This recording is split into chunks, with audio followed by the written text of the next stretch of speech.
Davi e Golias. Você provavelmente já ouviu a história bíblica do jovem Davi derrubando o gigante Golias com apenas uma pedra e uma funda. A história de Davi e Golias, desde então, simboliza as batalhas entre os mais fracos e os gigantes. O que parecia impossível aconteceu. Isso acontece com mais frequência que você imagina. Em Davi e Golias, Malcolm Gladwell desafia nossas crenças sobre nossas fraquezas e nossa insignificância, trazendo uma interpretação nova sobre o que é ser discriminado e subestimado. Gladwell começa pela história real do que ocorreu entre o gigante e o jovem pastor tantos anos atrás, e prova como Davi era de fato o grande favorito. Gladwell compila neste livro fatos ocorridos na vida de anônimos e famosos, que nos levam a ver o favoritismo com outros olhos. Apoiando-se na história, Gladwell nos faz questionar nossas premissas e entender que nem sempre o favorito à vitória é aquele que parece óbvio. Vamos descobrir os conceitos fundamentais dessa história em 12 minutos? Conheça suas fraquezas e use-as a seu favor. Vivek Ranadive era um imigrante da Índia nos Estados Unidos, que nunca havia treinado times de basquete e sabia muito pouco sobre o esporte.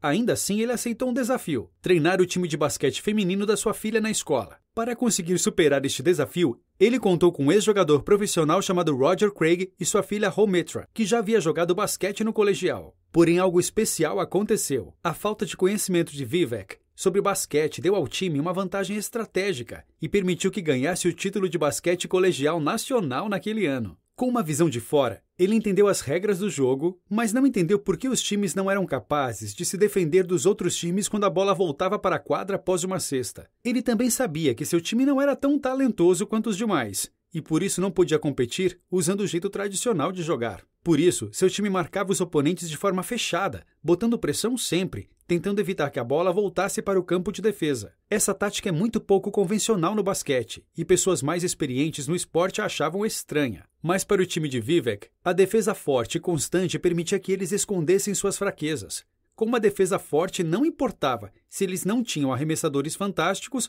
ou jogadores mais altos. Enquanto a defesa dura e constante estava em jogo, eles conseguiam roubar a bola e avançar sempre. Muitos podem pensar que a falta de habilidade de driblar e arremessar era a principal fraqueza do time de garotas. Mas, na verdade, isso foi o que tornou a estratégia não convencional possível e trouxe a vitória. O time fraco, ignorado pelos demais, venceu jogo após jogo, pois inovaram e saíram do convencional por conhecerem suas fraquezas. Essa é a mesma estratégia que Davi usou para vencer o gigante e ela funciona. Isso deixa claro que é necessário conhecer nossas fraquezas e pensar fora da caixa para poder criar vantagem nos nossos conflitos improváveis. Ter muito de algo bom pode ser um problema. Você já ouviu falar da curva U invertida? É uma curva em formato de montanha que descreve a correlação entre ter muito de algo e não ter o suficiente. Gladwell conecta esta teoria ao tamanho das salas de aula nos Estados Unidos. Lá, os colégios se gabam de ter salas com menos alunos, afirmando que isso permite mais interações entre os estudantes e os professores. Isso pode até ser verdade, mas também traz muitas desvantagens. Quando uma turma tem menos alunos, surgem menos discussões, pois não há tanta diversidade. Por outro lado, uma turma grande demais pode incentivar muita interação entre os estudantes e prejudicar seu aprendizado. Inicialmente, ter mais de alguma coisa é melhor, mas quando a utilidade marginal daquela coisa diminui, o efeito é negativo. Reduzir o tamanho das turmas pode gerar resultados positivos, mas em um certo momento pode eliminar a diversidade e causar problemas.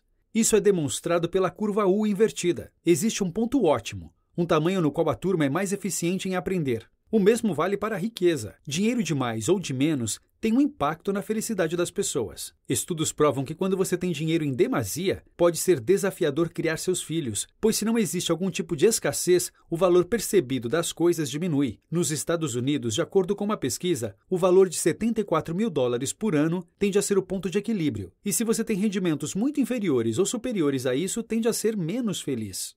Pare de se comparar com os padrões aceitos. Há 150 anos, Paris era o centro da cultura artística da Europa. Cada artista queria estar na Salon, a galeria que reunia as obras dos maiores artistas da França. Porém, havia uma pegadinha. Para estar na Salon, um artista tinha que adotar os padrões aceitos pela galeria do que realmente significava a arte. Isso fazia com que os artistas se tornassem padronizados, iguais, por seguirem os mesmos padrões. Isso fez com que os artistas se organizassem e criassem sua própria galeria, onde exibiam peças que não chegariam aos padrões Salon. Estes artistas criaram o impressionismo, e suas peças foram aclamadas pela sociedade.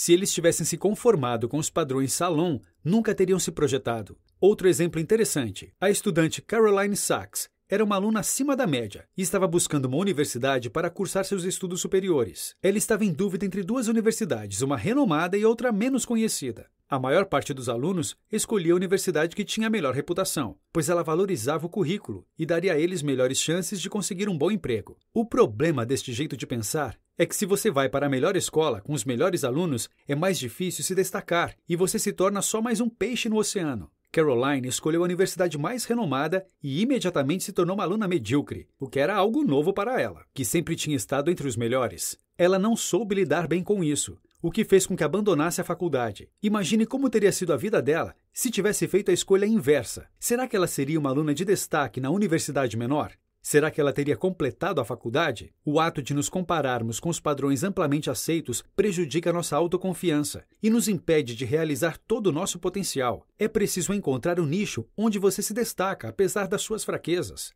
Jogue com suas fraquezas. Você conhece alguém que tenha dislexia? Dislexia é a incapacidade de ler e compreender textos. Quando pensamos em pessoas disléxicas, imediatamente sentimos pena das pessoas afetadas, por julgá-las menos capazes que as demais. Porém, um mito do mundo moderno é que para ser bem-sucedido, é preciso ser melhor que seus competidores em todas as áreas. Você não precisa ser melhor em tudo. O importante é ser melhor nas áreas críticas que levam à vitória. O advogado David Boies era disléxico. Ainda jovem, ele descobriu que tinha grandes dificuldades com a leitura e, em vez de desistir, seguia tentando melhorar sua capacidade de leitura. Isso não funcionou para ele. Por outro lado, ele sabia que tinha uma grande habilidade de ouvir. Ele ouvia as pessoas com gosto e gravava na memória tudo o que ouvia. Essa era a sua grande força.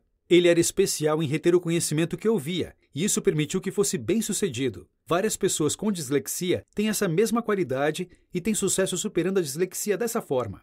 Gary Cohn, hoje um dos mais renomados executivos do banco Goldman Sachs, por exemplo, era disléxico. Mas ele aceitou sua fraqueza e decidiu buscar oportunidades no mercado financeiro, apesar de todos duvidarem dele. Certa vez entrou em um táxi junto com um corretor de ações e, em 1 hora, convenceu o colega de que era muito bem-sucedido como vendedor de ações. O homem caiu na conversa e lhe deu a chance de começar no mercado de ações. O futuro permitiu que ele crescesse e se tornasse uma das maiores referências neste mercado. Muitas vezes, as coisas que aprendemos em momentos de necessidade, apesar das nossas fraquezas, são mais poderosas que as coisas com as quais temos facilidade.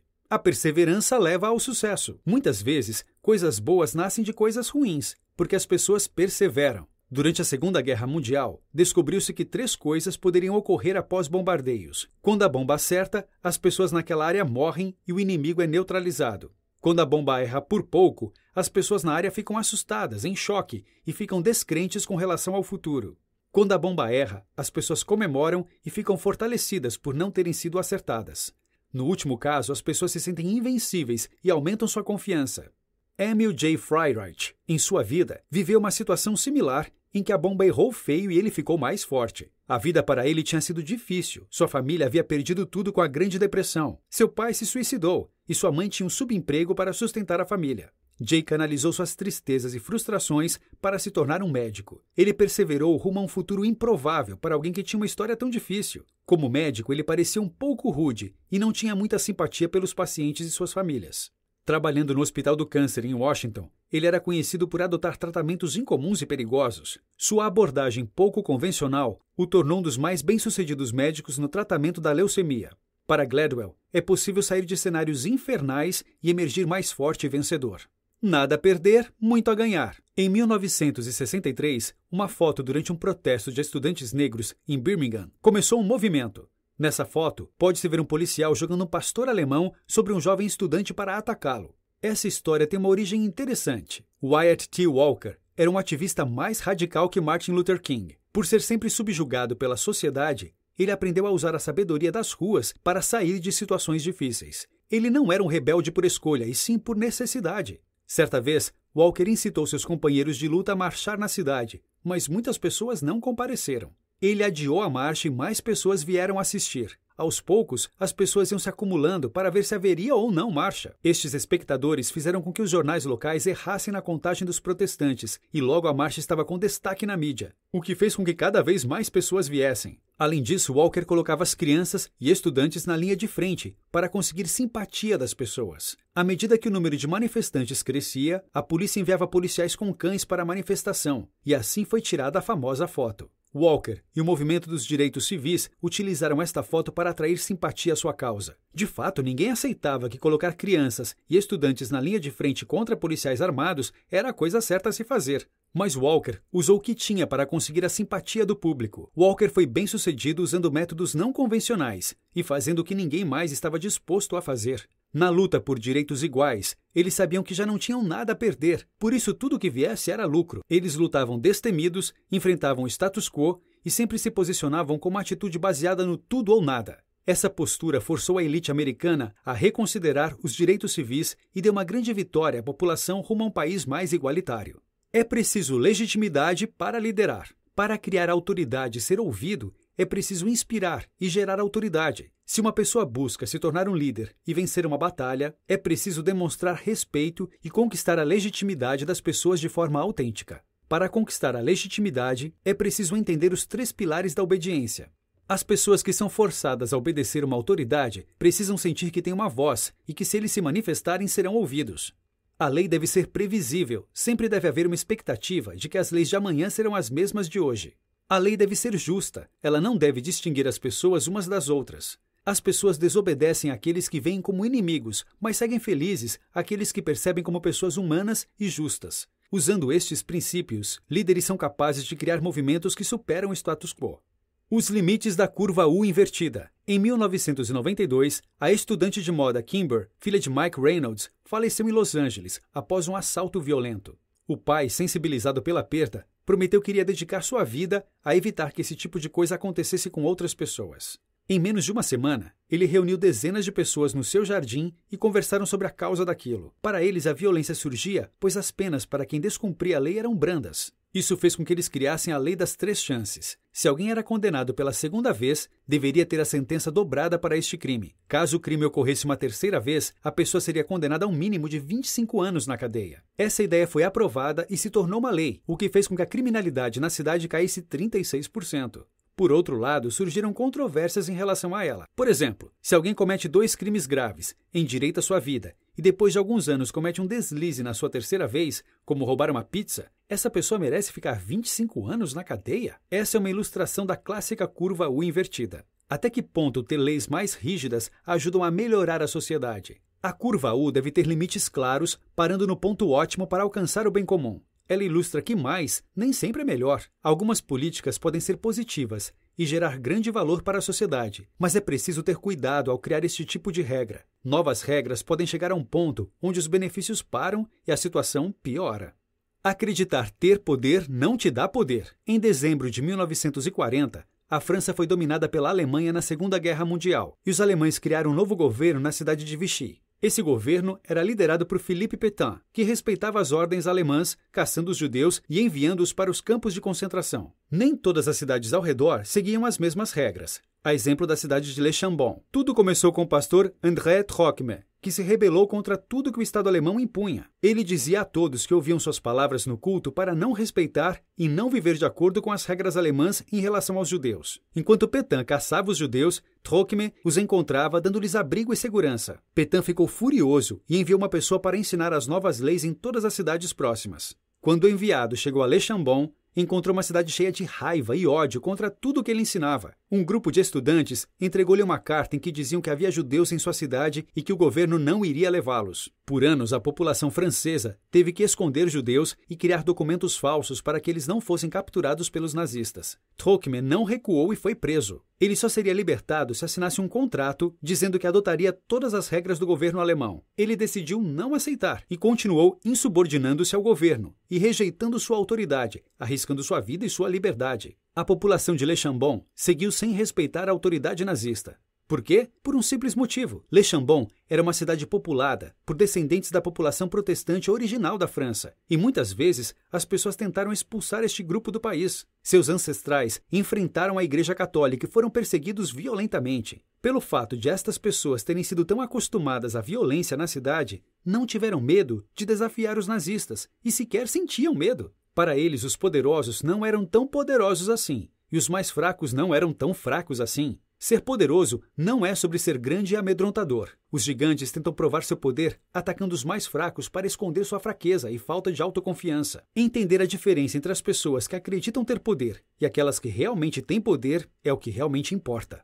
Notas finais. Muitas das vantagens que as pessoas acreditam que levam ao sucesso podem acabar sendo, na verdade, desvantagens. Educação e riqueza demais podem estragar suas chances de ser bem-sucedido, por exemplo. É preciso encontrar o ponto ótimo, onde você usa uma característica que possui de forma a alavancar sua vida para ser bem-sucedido. Ser subestimado permite que você supere suas expectativas e se desenvolva constantemente. Além disso, é preciso que você siga seu caminho e não busque validação da sociedade em tudo. Se comparar demais, pode prejudicar seu desenvolvimento.